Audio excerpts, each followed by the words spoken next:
movimento browniano é definido pelo movimento irregular das partículas.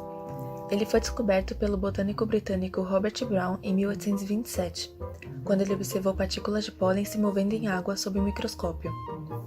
Em seu estudo, Brown procurou explicar o deslocamento contínuo aleatório desses grãos mesmo que não houvesse provocação externa. Uma das suas conclusões foi que essa movimentação é resultado de diversos choques entre as moléculas de água e os grãos.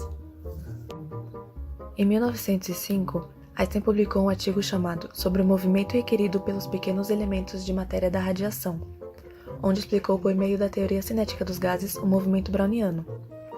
Ele demonstrou matematicamente que o movimento browniano pode ser descrito pela equação de difusão, que descreve como as partículas se espalham aleatoriamente ao longo do tempo, provando que esse movimento é mais intenso para partículas menores e que a viscosidade do líquido também intervém na trajetória das partículas.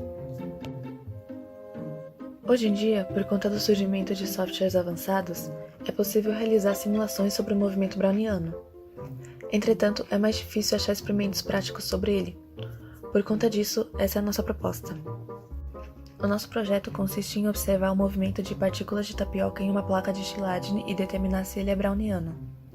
Para isso, montamos a seguinte estrutura para filmar as trajetórias.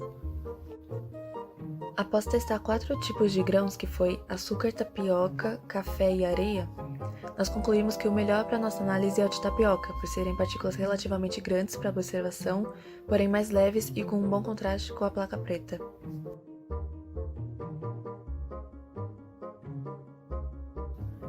A placa de Chladni é utilizada para estudar padrões de figuras formadas pelas partículas, dadas certas frequências. Mas a nossa intenção é utilizar esse equipamento para provocar movimentação no sistema. Então nós escolhemos uma frequência de 370 Hz, porque cria um desenho favorável para a não trajetória das partículas livres. Para determinar se o movimento se aproxima ou não de um browniano, precisamos rastrear o movimento de algumas dessas partículas. Esse processo é automatizado pelo aplicativo Tracker. Ele nos retorna 2 gráficos referentes a ambos os eixos x e y pelo tempo. Pelo teorema do limite central, é possível determinar uma distribuição normal e comparar com o processo de Wiener para concluir a natureza do movimento.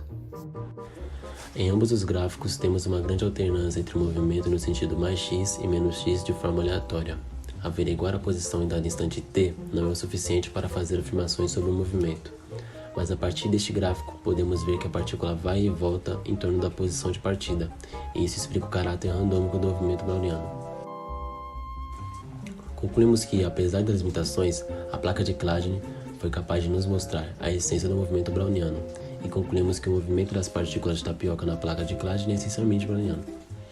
Isso com algumas imperfeições, entre elas destaca-se uma deriva acentuada em uma das direções, que é no eixo y, que foi provavelmente ocasionada por um mau posicionamento da placa, gerando uma inclinação. Essas imperfeições acabam gerando uma anisotropia, ou seja, a distribuição desigual nas direções da placa.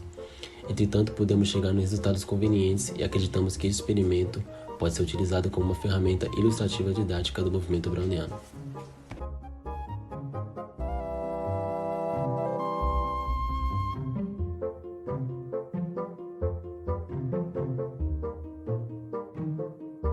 Created using Powtoon.